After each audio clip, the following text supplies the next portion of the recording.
All right, good deal. We're ready for you to do roll call if you'd like. Yes, and I apologize for this delay. Always fun. So let's see, roll call. We'll start with member Rockwell. Here. And member Fultz, or I'm sorry, Vice Chair Fultz. Here. And member Crow. Here. Member Sparlingwood. Absent. Member Lewis. Absent. Member Covey. Here. Member Morse. Here. Okay, and I think I got everyone. All right, so we only have one item on the agenda tonight. So we want to move to adopt the agenda. Also move. Second. Any opposed? All right. All right, so we've got the one discussion item tonight. That is forecast customer sales and revenues. So we'll hand that over. All right, so good evening. So I'm Claudia Rasnick. I'm the Chief Financial Officer for the utility, for those of you that I haven't technically met yet. This is Mark Benton. He's the Accounting and Finance Director for the utility. This is Todd Camhoot and rates. So Todd will actually be providing the presentation this evening. But before we step into that presentation, for those of you that are new to this process, I'll just give you an overview of the GRU's budget process, so you kind of get a feel for where you're at in this, because we're nearing the end of the process. Claudia, did you talk louder or use the microphones? Can everybody hear me? Yeah, that's not right. Are you not able to hear? Okay. It might be If better I actually. stand up, Well, it might be better to actually have you move up closer because all of our presenters are going to be up there tonight. And we don't have a light coming. We used to have lights. We have microphones in the ceiling. He's just gonna check on that. yeah, you can sit right here. Hopefully you can hear me. Okay, I'll wait till he moves and then I'll start back.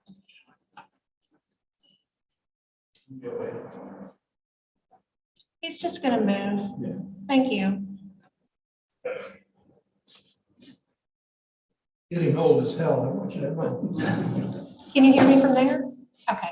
All right, so the utilities budget process several years ago, I'd say probably like in the 13, 14, 2015, 2016 time range, we would have one long meeting, like a day and a half in July.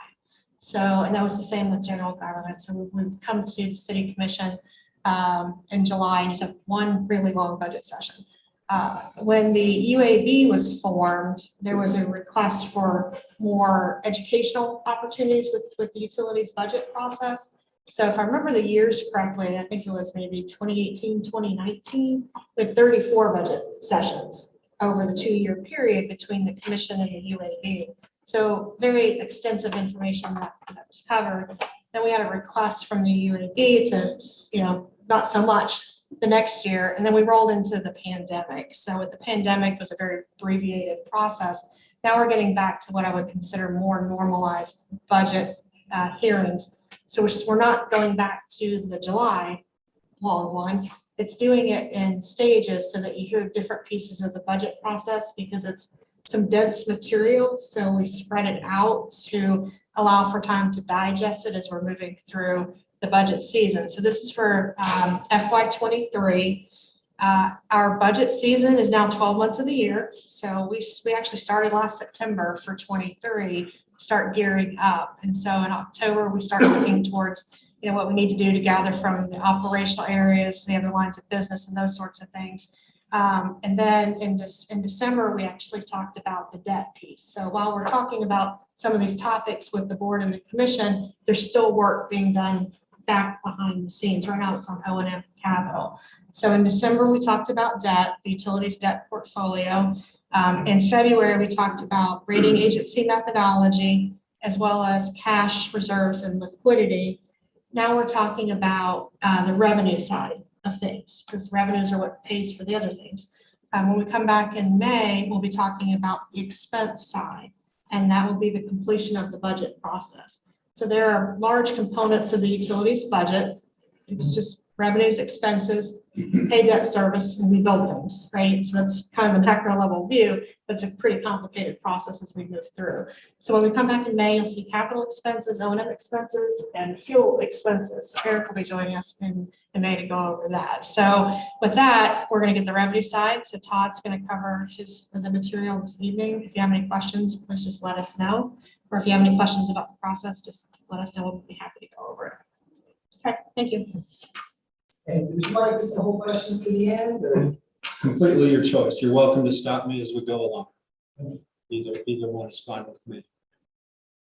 So, good afternoon, Mr. Chair and members of the board. My name is Todd Camhood, and I'm with the Rates and Forecasting Group, which is part of Budget, Finance, and Accounting here at GRU. And as Claudia mentioned tonight, we're going over our forecasts of number of customers, unit sales, and revenue projections. I presented this to the full commission at a similar workshop last week. And please stop me as we go along if you'd like. So this is an overview of the development of our customer and sales forecasts and associated revenue projections are annual projects. And each forecast is developed independently of the others, meaning each system. And further, the revenue projections are also separate system independent projects. All of that work is being combined here tonight into one discussion. These are some of the ways that we use our forecasts. First, there's the budget planning aspect, where the revenue projections feed in on the front end. We also use the longer term outputs to evaluate the need and timing for generation additions and retirements and or treatment plant additions. And we also use this data when we respond to regulatory reporting requests from agencies such as the Public Service Commission. This is an overview of our forecasting methodology. We use an econometric approach to model number of customers and usage per customer. And I do that using the SAS software. We maintain decades of monthly billing history and collect data from well-known outside sources like the Bureau of Economic and Business Research at the University of Florida. That's our source for population estimates and projections. We subscribe to an economic data forecast from an outfit called IHS Market. It used to be known as Global Insight, and before that DRI, if you go way back. And we get our climate data from the airport weather station, which is the only one locally that reports to NOAA. So we have a good, long, clean, consistent history with that weather data. Our forecast uses a bottom-up approach. And this is an example in the electric system of what I mean by bottom-up approach. So the work starts at this lower level, and using the residential sector as an example, a forecast is developed for residential customers, number of customers. Another forecast is developed for average usage per customer. When you multiply those two together, you get the sales to the residential class. And when you do that for each billing group, and you add them all up, you get total sales. We apply our system losses to get net energy for load. Those are the energy requirements that have to leave our plants to serve all our customers. Our losses are very small, less than 2%. And then we apply something we call load factors to net energy to get monthly peak demands. Load factor is a representation of average load to maximum load. Todd, what do you mean by non-demand or demand service? So these are simply billing categories. So in the commercial sector, you can think of it as a small, medium, and large. And the small is billed more like a residential customer where there's not a demand charge on their bill. when you get to the general service demand, which I also call the medium or general service large demand, sometimes known as large power, they have an energy charge and a demand charge in their billing calculation. Is that true across the other power utilities? It's a pretty common delineation from one system to another, from one company to another. The cutoff point is either 25 or 50 kilowatts typically to get from a non-demand to a demand customer class. We use 50 kilowatts. Thank you. And when you talk about losses before, are you talking about like transmission and distribution losses? Everything from what's recorded at the meter. So it includes transmission and distribution. It would include theft if there is any and all. Okay.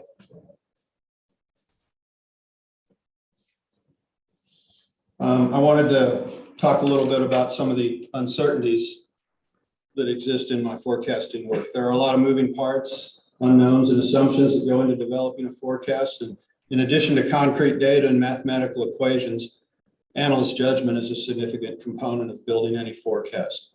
The last two forecast cycles required some subjective assessments around how the COVID pandemic might impact our sales patterns. And looking back, we observed that residential sales increased a little, which we believe was a function of distance learning and working from home. But the commercial sector experienced declines that were slightly greater. So overall, we came up a little bit short of what we had projected going into the pandemic. We had a census in 2020, and in my forecasting world, that's a big deal. Every 10 years, there's a census, and all your population estimates get revised and your projections get recalibrated. And sometimes it takes a couple forecasting cycles to get things sorted out. Luckily, I didn't experience any significant hiccups this time around. We implemented some rate structure changes last fall, particularly in the water and wastewater systems. And sometimes those can shift customer usage patterns. So we have limited data. We have about 6 months of actual data to make assessments on those potential changes. And what we think we're seeing and what we kind of expected to see was that we would bill for a few more gallons in the wastewater world. And we are experiencing about a 5% increase in the residential environment and about an 8% increase through the first 6 months in the non-residential environment compared to what I had projected before the changes were made.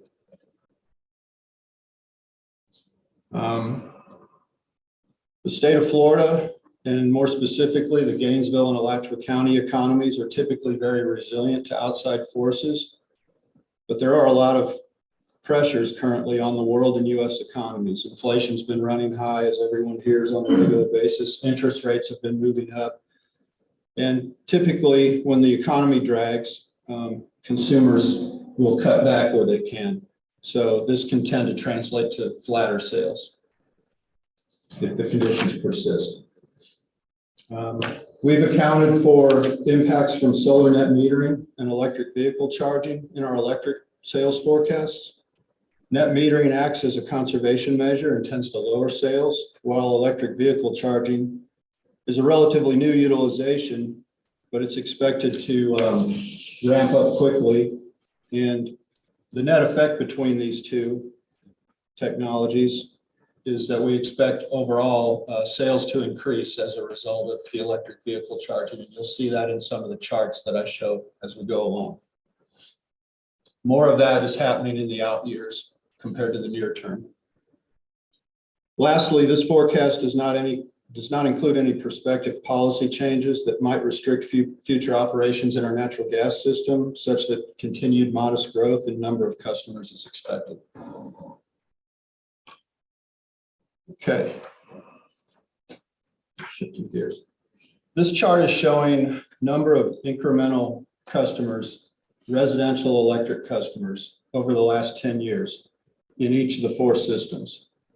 In my opinion, customer forecast kind of forms the foundation of how well your forecast performs, especially in the long term. And I'm trying to, when I do a customer forecast, I'm trying to capture a long-term trend through the recent history. Kind of one of the things I wanted to point out here is, you notice in the electric system, we had these 3 spiky years. I'm confident that that represents years where we had some large multiple family units come online. An example I might point to in 2017 would be the Standard. I don't know them all by name, but these are apartment complexes with 400 and 500 units. And if you get 2 of those and you had, say you were projecting 500, 600, 700 new customers per year, that might double your actual number for a given year. And in that case, I would under forecast when that happens. Generally tend to put those things in after they happen rather than try to guess when they're going to happen. And in the electric world, accounts are billed individually. But in water and wastewater, in a multifamily environment, they tend to be bulk metered. So the blue and green bars with the water and wastewater are more representative of single family growth, if you will. And natural gas tends to not play in the multifamily environment. It's less commonly installed. So it's more of a single family thing as well. So this is to kind of give you a flavor of how many new customers we tend to get per year and how it can bounce around and pose some challenges to the forecasting work.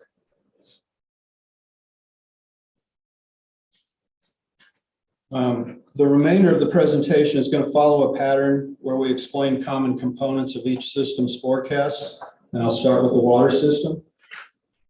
The water system serves about 74,000 customers. We bill for about 7 million kgals. And the system, these are actual billing statistics from fiscal year 21, last year. We billed for about $35 million in this system.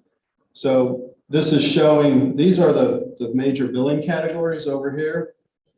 We're kind of showing the breakdown in volumes, number of customers, and revenues for each group. This chart is showing monthly average water usage, and I've got the residential customers represented by the squares going with the left axis, and the non-residential customers represented by the triangles going with the right axis. So residential customers use on average 5,000 or 6,000 gallons each month. Commercial customers use about 26,000 gallons each month. This downward trend through the historical period will persist in the other systems.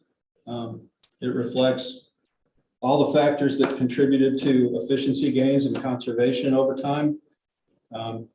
It's a great thing for conserving the precious resource, but it's a pressure on rates. If we sell less to achieve a revenue. So you can kind of see that a lot of the declines, and this will also be kind of make itself known in the other systems, occurred in the oldest 10 years of the 20-year history shown here versus the latter 10 years. So it is subsiding to an extent. We're projecting a little bit of decline going forward, but not as much as in the history. And I'm also trying to show you on these charts a comparison of last year's forecast versus this year's forecast. So on the commercial side, this year the forecast is a little lower. On the residential side, it's very similar. This chart is showing total number of water customers. So we've combined the residential and non-residential here. We've experienced about 0.75% a year growth over the last 10 years. We're expecting more like 0.2% a year growth over the first 10 years. In these charts, I'm giving you 20 years of history and 20 years of forecast. All of my forecasts span 20 years. But the growth rates, I feel it's a little more practical, especially in a budget discussion, to focus on a little bit shorter period. So they're framed around a 10-year window. I want to show this data in these boxes. We lined up fairly well with last year's forecast.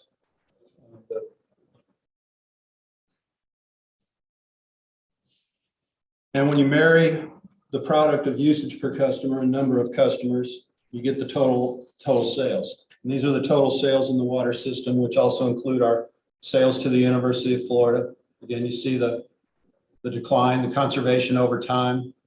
And because that usage per customer was slightly lower on the prior chart, and the number of customers was very similar, the projected sales end up being slightly lower compared to last year's forecast. Small difference in the grand scheme, but trying to show it here. These are the components of revenue in the water system. In this system, residential is the single largest piece, followed by non-residential, the University of Florida, and I've included our surcharge here. So the water system is about a $36 million a year system, including surcharge. What is a surcharge? A surcharge is a kind of a proxy for our utility tax that is assessed on customers that are not inside the city of Gainesville. In the water system and the wastewater system, it's 25%, and electric and gas, it's 10%.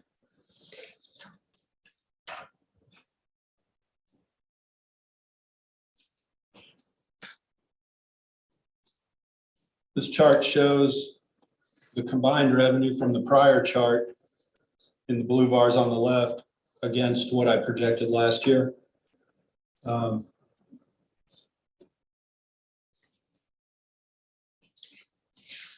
So even though sales were a little lower, revenues in this budget are projected to be about the same because of the rate structure change that we made, shifting the billing blocks down in the residential sector.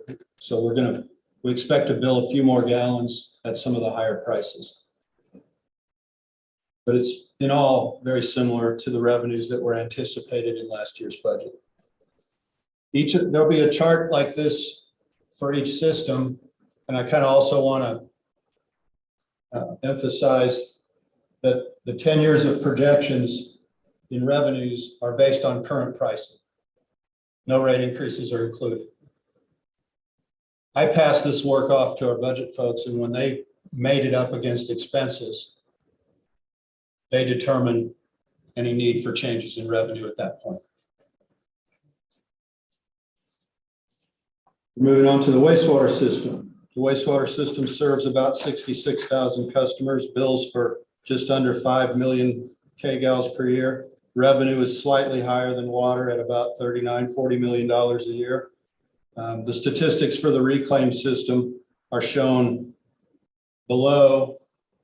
It's a division of the wastewater system, but the billing and it behaves a little more like a water activity. There's a meter, that kind of a thing. Trying to think if there's anything else I wanted to notable about this. Again, you've got the breakdown of the major billing groups. We have unique pricing for each of these categories.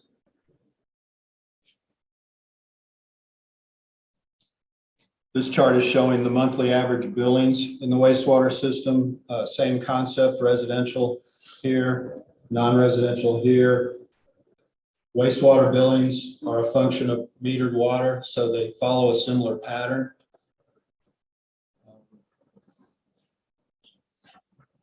I mentioned in the forecast uncertainty slide, because of the rate structure changes, there's an expectation that we're going to bill for a few more gallons. Therefore, the new forecast has the usage per customer slightly higher than last year.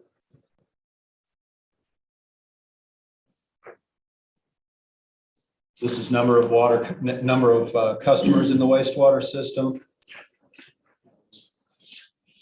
Historically, 0.8% a year growth over the last 10 years. Going forward, 0.7% a year growth. Comparison of the two forecasts. In the near term, they're nearly identical. In the out years, the new one is ever so slightly lower.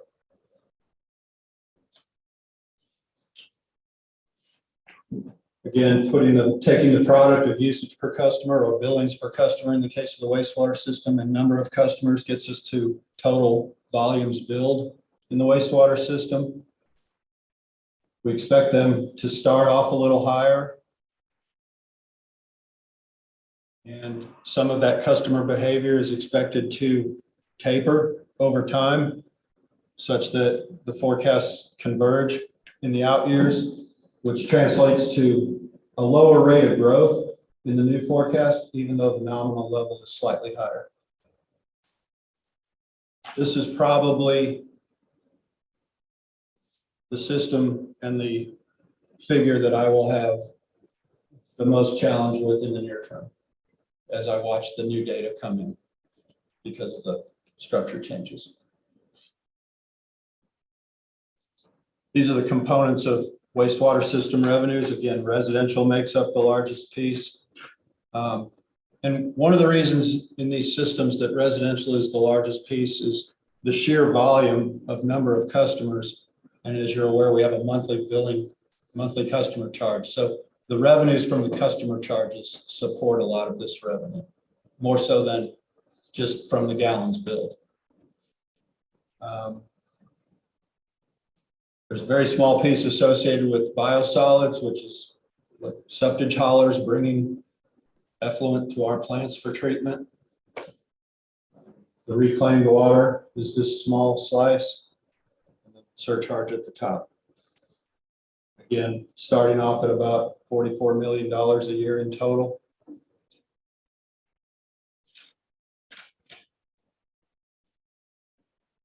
And compared to last year,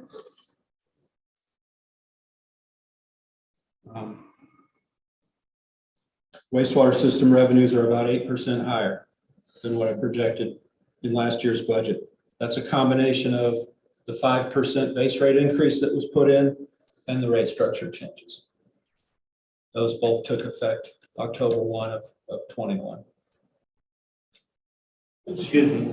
Well, what do you mean by wastewater sewage or? Yes, sir. Okay. Sewer. Okay.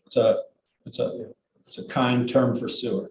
Okay, I'm trying, I'm not, we use that, and we had a, okay, the city of Fort Walton Beach. I used to be a city councilor there. We had water, sewer, and then wastewater, whatever, which was runoff from So we call that stormwater. stormwater. Okay, maybe it's stormwater, I don't know. And I will use the terms sewer and wastewater interchangeably in conversation. And when we talk about our plants, we dress it up a step further and call them water reclamation facilities. Okay, okay, thank you. These are the billing statistics from last year for the natural gas system.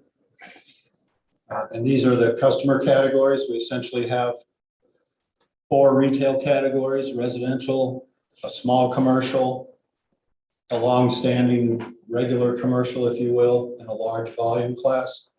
There are only about 8 customers in this group, but collectively, and so one of the things I'd like to kind of point out on this in with respect to this system is that while the residential customers comprise more than 34,000 of the 36,000 customers. In other words, commercial makes up less than 2,000 of this total. By volume, they are billed for over 60% of the energy. And our unit of billing is therms, which is 100,000 BTUs. It's a smaller system. The non-fuel revenues are about $14 million a year. We also have one transportation customer, that's the cogeneration plant at the University of Florida. They buy their own fuel. We're essentially charging 1 cent a therm for use of our facilities to transport the fuel.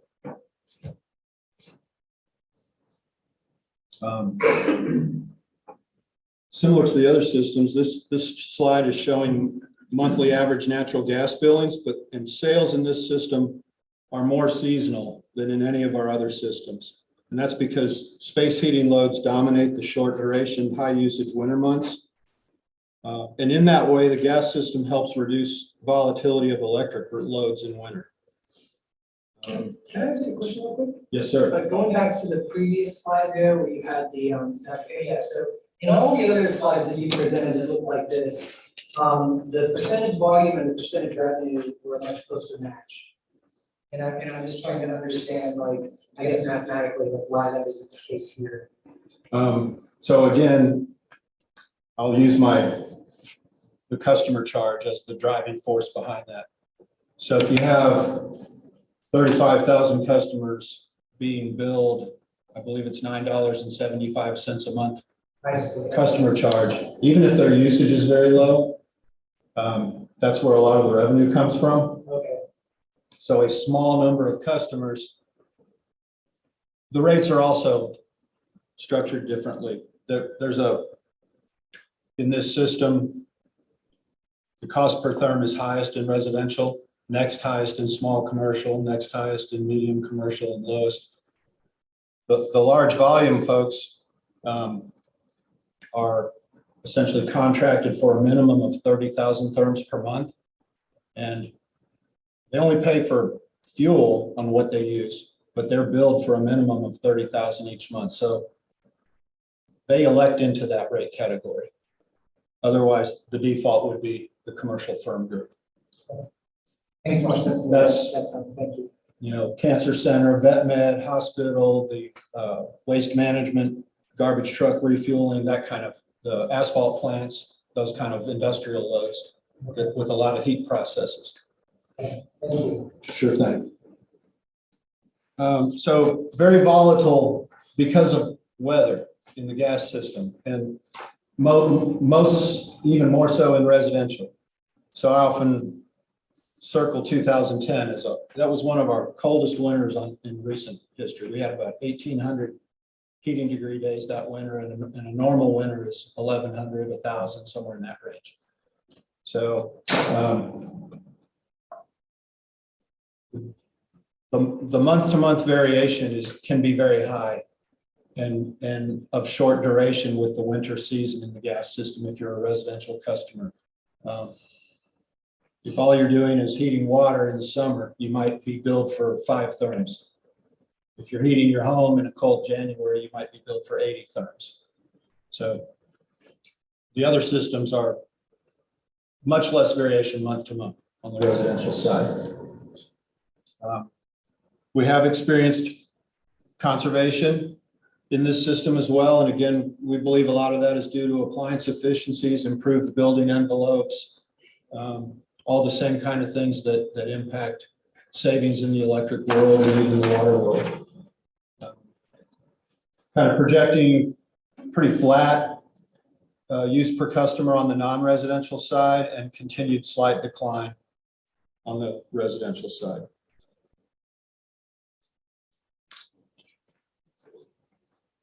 This is our forecast for number of customers in the gas system.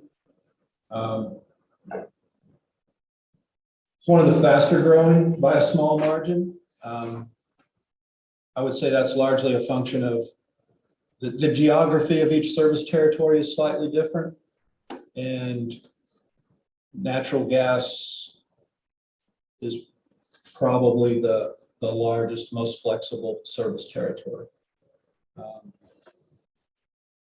So we've had, sorry about that.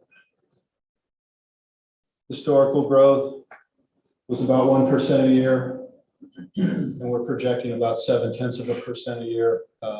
Same trajectory with last year's forecast compared to this year's forecast, this year's being slightly higher nominally. And that's largely a function, you'll see this a bit in electric. You can kind of see that I under forecast last year. So each year when I do this work, I try to make sure that the starting point for the new one aligns well with the takeoff point of the most recent actual data.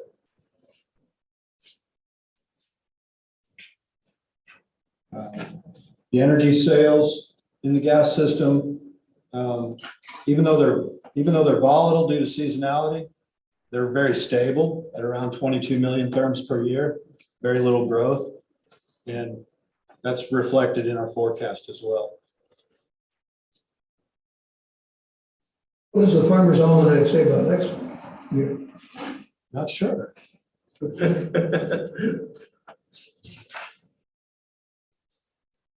These are the components of revenue in the natural gas system.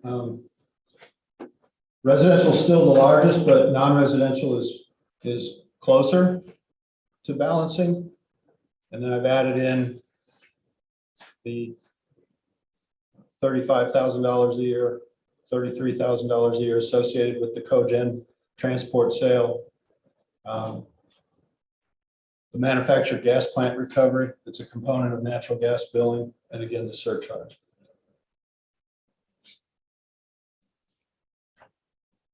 Compared to last year, the revenue projections for the gas system are nearly identical as to what we projected this year versus last year. Not including fuel, which is a pass-through to the customer. It's about a $16 million a year system.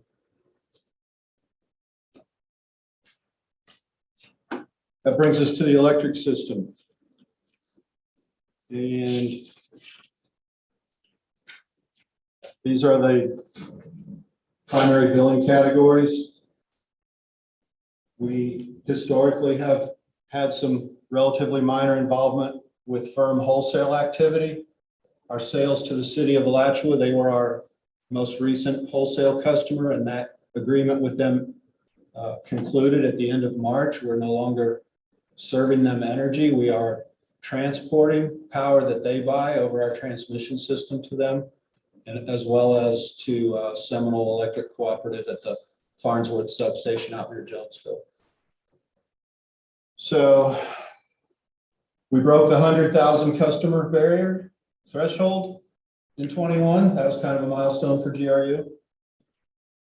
Our sales have been very stable over the last, say, 10 years. It is, of course, our largest system, and the non-fuel revenues last year were about $171 million, not including things like taxes. Just some statistics for you to take home, if you will. I'm sorry, on that previous slide, so Yes, sir. this is a similar situation with gas, where a huge proportion of your overall customers are residential, but it's a much closer fit in the volume compared to the revenue percentages. And you got the same customer charge situation here as you do with gas, correct? We do. So the usage is quite a bit higher, I would say, on the residential side. The amount of energy that they're being billed for is more on par with the non-residential. It's also, you may recall that the natural gas residential customer base was like 95%. Right. This one's under 90. So there are 12,000 plus commercial customers here, less than 2,000 in the gas system. Mm-hmm.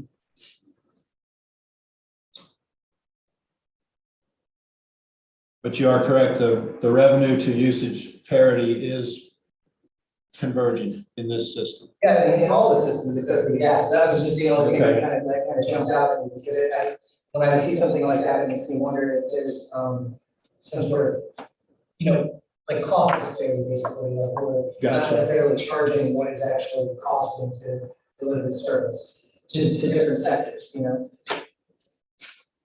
I'm inclined to say it's more volume related.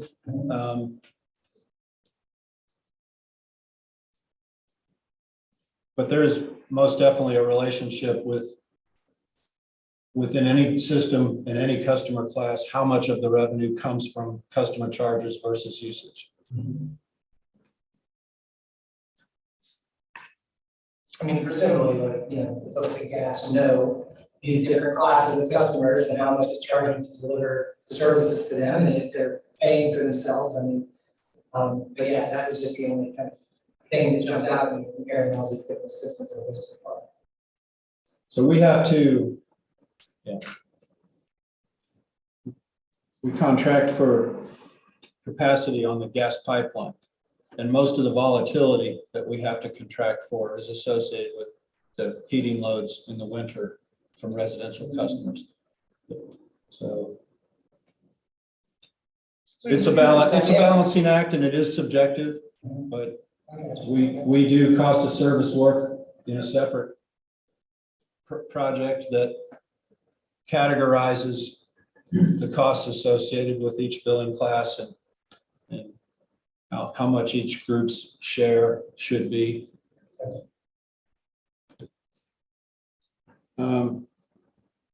So here we have, and I'm separating residential only in the electric system and showing two prior forecasts plus the current forecast. Residential customers are billed for about 800 kilowatt hours a month. We've observed a great deal of conservation in the electric system in the decade from 2002 to 2011, if you will. It again has stabilized to a great extent over the last 10 years. Some of the things to kind of keep in mind is in this period, we were coming out of the 2008 recession. The economy was picking back up nationally and locally. So some of this drop off occurred around that recession. I alluded to it early in the discussion. The new forecast represented by the red line or the red squares, and the reason it is tailing upward in the out years is a reflection of our assumptions around electric vehicle charging. We've been making these assumptions for about the last 4 years, but we got more aggressive with them this year. And it'll be evaluated at a minimum annually as we go forward. Let me,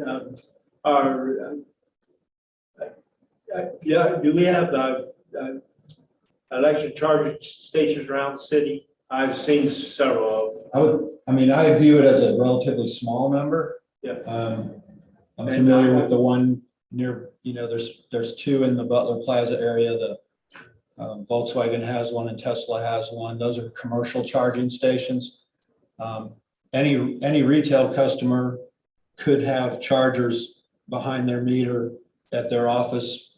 I was just wondering if these charges would be reflected in. So in this case, we're talking about at home At home, okay. because it's the residential group. Okay. We also assume that there will be charging taking place in the commercial sector. If it's a commercial station like a Tesla station, it's a metered electric account. If it happens at GRU's administration building, it's a metered electric account as part of the usage that goes on here. There's the one at Magnolia Park. Yeah, there's one at One Love Cafe. Yeah. Is that a meter? Well, it's certainly metered. I don't know I'm not familiar with it, so I don't know if it's a pay to charge. Sometimes a business will, or an apartment complex will provide it for their customers or tenants. It's right at the edge of the park. Okay. So I don't know exactly. Okay, I was just trying So to. we expect increasing adoption of this technology, and we expect it to occur at all billing classifications. I would say we expect the majority of it to be at home. Okay. I haven't looked at any projections of this particular, but I think just the broader implications of electrification. So like, for instance, I just had to go out and buy a new lawnmower, and I bought an electric lawnmower. Okay. And I'm seeing that, more and more as an opportunity for people. So now you're charging another battery. Right.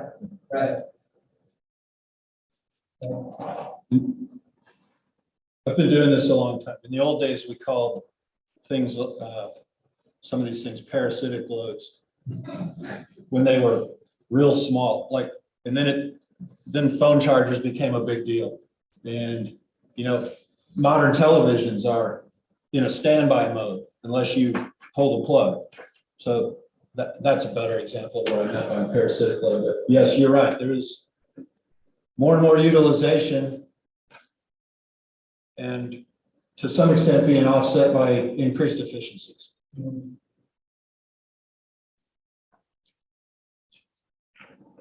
So that forecast, you talked about electric vehicle, rooftop solar, is that?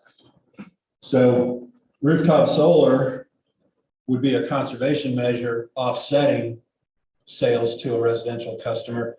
And those two technologies are netted together in our work. Okay, so what you're looking at is that you're gonna, long-term, you would have more energy demand from electric vehicles than you expect to recoup from rooftop solar. That's correct. That's correct. I do believe that there is a great deal of overlap in the folks that choose to adopt those technologies. But I think the charging requirements of the vehicle will utilize more electrical energy in overall.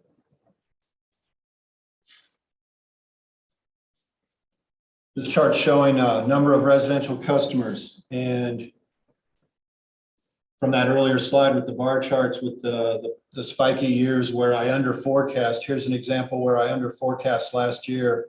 There's 2017, 2020, and 21, where I believe that we had the additions of large multiple family dwelling units. So the new forecast has been kind of recalibrated, if you will, to line up with the actual data as our takeoff point. The trajectory of the new forecast is slightly lower, 0.5% a year versus 0.6% a year. Historically, it was 1%. Now, these compound average annual growth rates are calculated strictly from a beginning and ending data point. So if one of those is high or low, it's the historical calculation is to be viewed more cautiously. The forecast is attempting to show you what the trend is going forward. It does not reflect a flaky data point at one end or the other. It's not as likely to, because it's attempting to capture a long-term trend. So 1% is high, largely because that last value is high.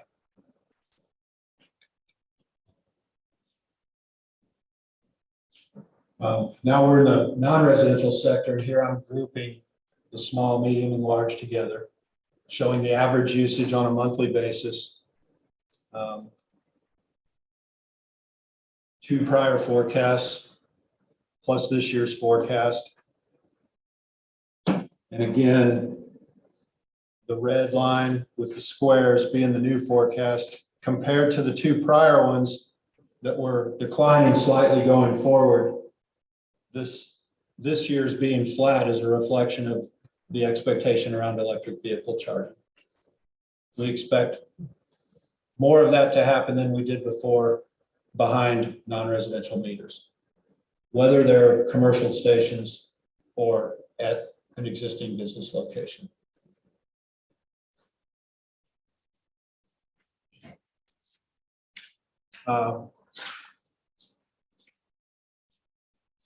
Opposite of what we've observed with residential customers, non-residential customers saw very little growth the last 2 years.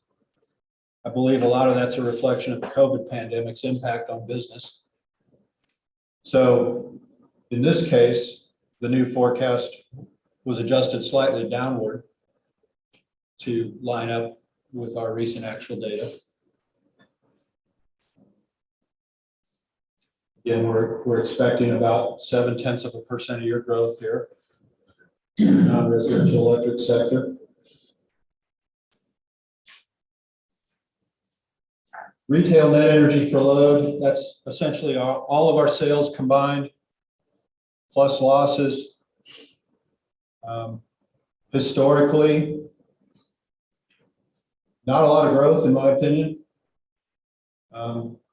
The new forecast, I know you have to kind of try to separate your eye from the first 10 years versus the latter 10 years, because it's tailing upward in the out years, and that's again, the impact that we've assumed that the electric vehicle charging is going to have. So our growth rate is a little higher in the new forecast than it was last year. Compared to other companies, I will say that this is modest. Other companies in Florida, I'm able to interface with people that do the same work at the other Florida utilities. We have a working group and we meet annually and share notes, and most of the other service territories have, and you can review their 10-year site plans as well online at the Public Service Commission's website or the FRCC's website to kind of compare our projected growth to theirs. And most of them expect faster increasing sales than we do. So, Because of faster growing populations? partly, I think they're a little more optimistic by nature.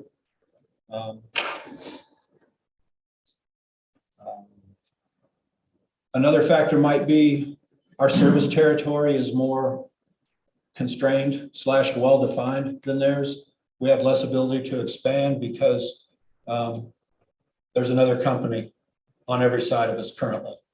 And those lines are maintained by the Public Service Commission and we don't cross them. So we're relying more on infill maybe than some of the other customer companies, especially the cooperatives, someone like Clay who can work in the rural territories, but even Duke and FPL, you know, they cover, FPL covers Hawthorne, Duke covers High Springs. They have more room to grow, perhaps. But the metro areas are also probably faster growing population centers, Orlando, Tampa, Miami, those kind of things.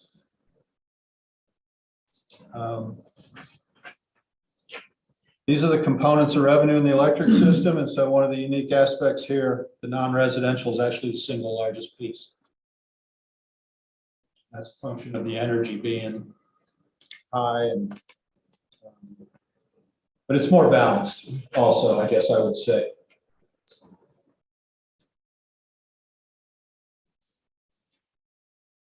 Compared to last year. What are you defining as a non-fuel revenue? So it's all of the base rate revenues. I also call them base rate. Customer charges, usage, the usage per kilowatt hour charge, the KW demand charge. We leave out the fuel adjustment component when we have this discussion. All right, so It's a pass through, it's more volatile, it doesn't contribute toward our net revenues. okay, got it. Okay. And compared to last year, our new budget projections are higher, and the primary reason for this is the 7% base rate increase that was implemented last fall.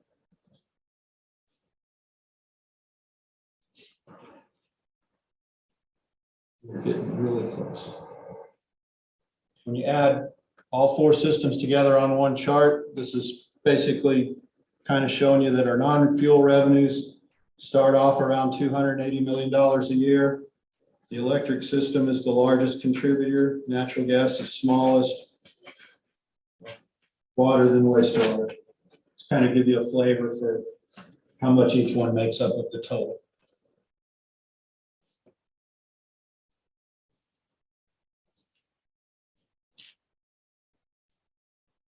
This chart is informational and transitional from the forecasting world to the rate world. Historically, we have implemented regular periodic rate increases, and these are the increased revenue requirements that were approved by the City Commission over the past 10 years. We use these approved increased revenue requirements to guide pricing and rate structure changes needed to affect the changes in revenue. Just again, for information, I also include historical consumer price index annual change on the bottom as a reference.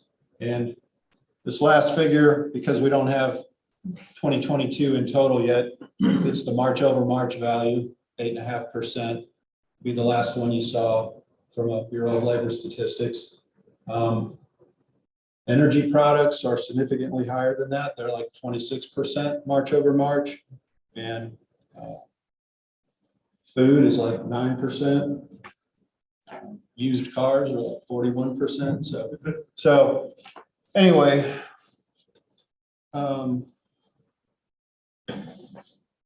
one of the topics of discussion here is that it maybe makes a case for modest and periodic rate changes versus intermittent and variable, large or no rate changes. Again, this presentation is informational, hopefully a tad bit educational. You're not being asked to take any action tonight. It's the last slide I have, so it's a great time for any questions that may still be out there. I can go back to another slide, or we can wrap it up, whatever your pleasure. So I've got a couple of comments when you're ready. Please get. So Todd's been doing this for a few decades. So he's very good at it. So he puts a lot of time and effort. This whole process for him takes about 4 months. And that information feeds into the fuels group as well. So while you're looking at a very brief presentation, there's a lot of material and a lot of time and energy that's put into it before it even gets to you. One of the themes that I'm hoping has come across is that revenues are generally flat in the utility industry, but expenses are increasing. And so that differential are those base rate increases. And so that's why it's so important to have the base rate increases to cover the utilities costs. No one likes to talk about base rate increases, but this is why, because the revenues are generally flat. Even you see, some of the EV sales, it's not near enough to cover the cost. So the base rate increases are critically important. The slide here shows, several years, particularly in the electric system, where we weren't even covering inflation. And going forward, we have the multi-year base rate increases in electric and wastewater, which will help with that going forward. But I just want to make sure that came across clear, because when we come back with expenses, the expenses are going to be matched to the revenues that Todd has calculated, plus the base rate increases that were approved for those systems. So that's I guess the key takeaway. Utility industry is pretty flat, but expenses are going up. Thank you. Now, used cars. Right. I was curious where, if all, the methodology current development trends play into the forecast. Or if you're just looking at historical data, because I mean, in my experience, the last year or two, residential through the roof. A lot of it is single family attached townhomes that would just pack and stack them. It seems like that would indicate a lot of new customers. So I'm just curious if you look at that. I mean, you guys are on top of the projects that are happening. So for the most part, the way that would factor into the work is in the population projections that I'm using from the Bureau of Economic and Business Research. They may be conservative in the forecast. We do revisit this work every year and adjust up or down. As part of I'm in the midst of responding to a what we call a supplemental data request from the Public Service Commission on our 10-year site plan. They do these things every year, and they send out a laundry list of questions, and one of them is about your historical forecast accuracy. So I had to calculate it today, bring it up to speed.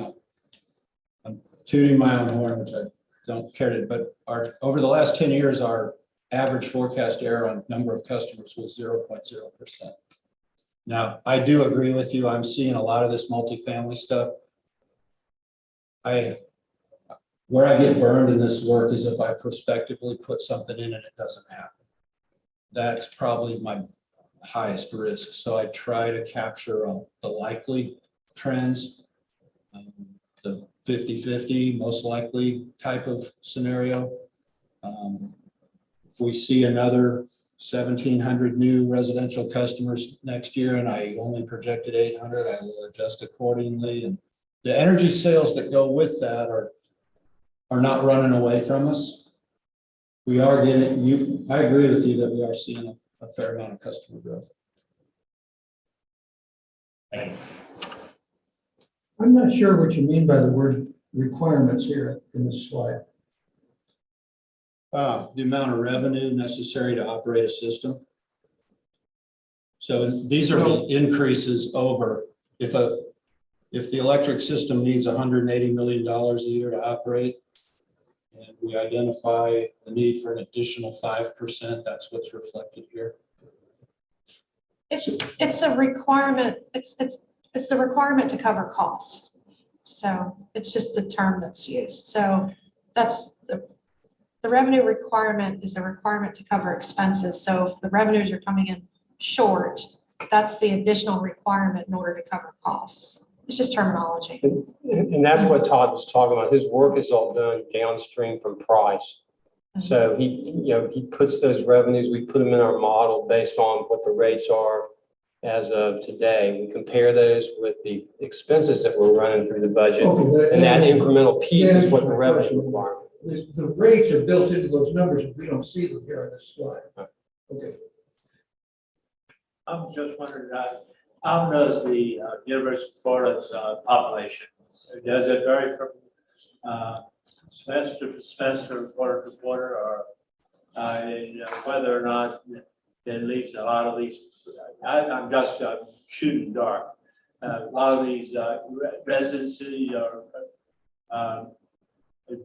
apartments vacant for a period of time, or how does that affect the forecast? I don't know what a current vacancy rate would be. I do know during the pandemic, a lot of students left town.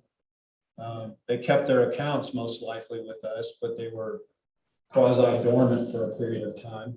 Yeah. I would say that, I mean, the feel that I get is that the population associated with the University of Florida is continuing to grow pretty heartily. I don't know, how much they're allowing enrollment to grow, but there's a service industry around it as well. UF employees and such that I think it's pretty robust personally. Okay, I just throw that out, so. I'm curious, where does group fit into this big picture? Yeah, I was hoping you wouldn't ask. So I don't do the work, this kind of work for that system. They handle it themselves. It's a unique system in that they're not metered services, so you don't have gallons or kilowatt hours to look at. The things they consider customers can be a little different, and they're not using tariffed pricing, so it's just an entirely different world, and they handle that on their own. It does make its way in, obviously, to all of our financial work. So I don't know if you recollect in February when we were talking about the cash liquidity and reserves that the telecommunications system is projecting red going forward. The rates are market-based. With the electric, water, wastewater, and gas systems, if you think about it, they're essentially a monopoly. So you raise rates to cover costs. In the telecommunications system, it doesn't work that way because it's market-based rates. And they can't raise rates enough to cover the costs. So that's that differential. And the largest part of that is the debt service in that system. So we're having conversations internally about how best to deal with that and eventually bring it back to the board and the commission once we get there. So it's been it's quite a project and process as we're working through that. Will that be part of this budget cycle conversation, or is it being involved? Yeah, it'll be this year, this budget cycle. Now timing, I think we were thinking June, but I'm not sure if we'll make that timing because it's a complicated process. Because the telecommunications system in and of itself, the infrastructure is critical for the operations of the utility and for the city. But we have a system that's not earning enough to cover its costs. So trying to work through all of those pieces is what we're working on right now. It's one of the top things that the general manager is working on. Yeah, yeah. In the entire time I've been on the UAB, I've never really seen a real formal presentation on the Rubicon, actually. I'd like to. I don't think that Robin's here. Robin's listening. Is Robin listening? But maybe we could have a formal communication to her to try to schedule that here, you know, by date certain or something. So I think it'd be very valuable. I know we haven't had one, but in the whole time I've been here. So I'd like, there's tremendous amount of work and staff time on this project right now. There's also staff time working with general government regarding a broadband initiative. So my recommendation is to let those two play out and then come back to the board with kind of the results of that. If you're looking for like an overview of what GNV actually does, I think that's probably a much simpler conversation. And so Robin can schedule that. But if you're looking for something more in-depth about these other topics, it's going to be a while. And it sounds like you're saying we'll be having some of that conversation at least this summer. Yeah. So that is part of the plan. Yeah. Well, you know, there was a big $1 trillion bill that went through Congress, and a good share of that pie is for broadband for systems like Procom, that sort of thing. So that should theoretically have quite a bit of impact in what's going to be happening. Yeah, this is Tony Cunningham. Can you all hear me? Yeah. Yep. Yeah, I think Claudia hit it on the head. You know, I think in the June or July meeting of the UAB would be an appropriate time for us to really provide that overview and update on GNV. And so that'll be something we'll just have to work into your all's work plan matrix and prioritize that for that time period. I was trying to keep them from talking. Thanks, Tony. Anybody else? Any questions, or feedback or anything based on the presentation of proceeds today? It's really informative. Thank you. I agree with you. Thank you, Tom. I'd like to know a little bit about the schedule, you know, when we're going to hear the other dimension, the other side of the coin. What schedule, when? May 16th is a joint meeting with the city commission, I believe.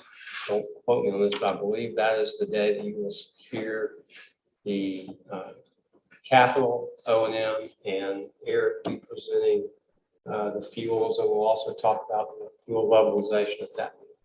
And that'll be the last budget meeting. Ordinance readings are in September. So that'll sort of sum it all up to May 16th. All right. Any other? I was just gonna to hit us with required revenue numbers or no? No, the multi-year base rate increases that were approved last year. Already covered. Mhm. Okay, great. Yeah, when we entered the budget season, the utility, just like everybody else, are facing, you know, very high inflation rates, wages, et cetera, that are pressuring cost upward.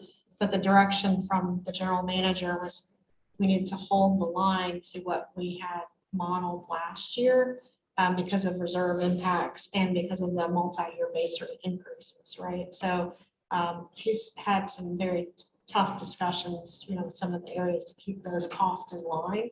So we're keeping to the base rate increases that were approved by holding those costs in.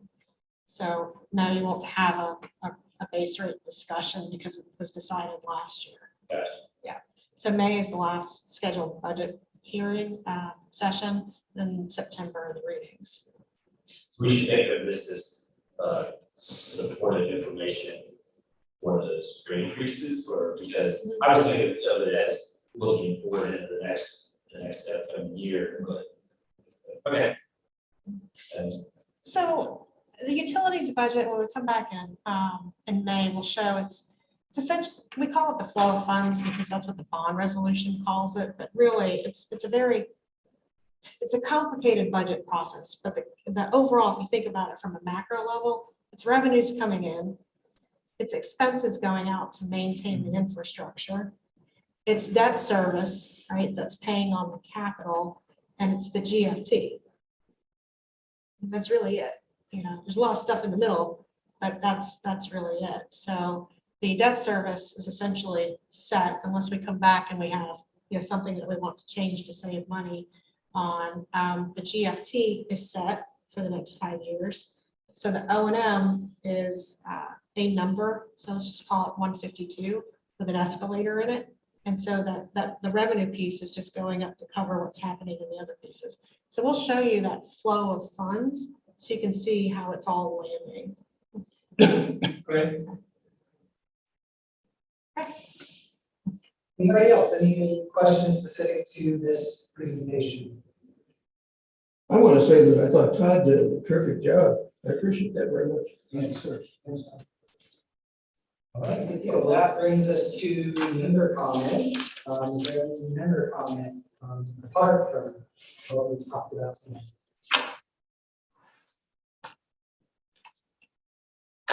All right, and that brings us to citizen comment.